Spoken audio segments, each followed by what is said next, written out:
Today we'll talk about how can you fix this problem on your Airbnb app. So all you have to do, so you just go down here, click here on profile, so then it's going to take you to this list.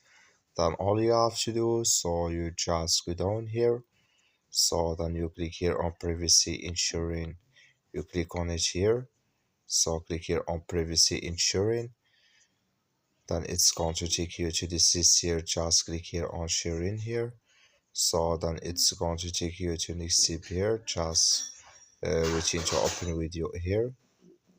So then you click here, you come here to sharing, click on sharing, then you go down, keep going down, you come here to show my launch of stay, clicking this sign of this color. So like you see, color is gone, that's mean it's disabled with us now. That's all you have to do. Thank you for watching. Don't forget to support us by liking, subscribe.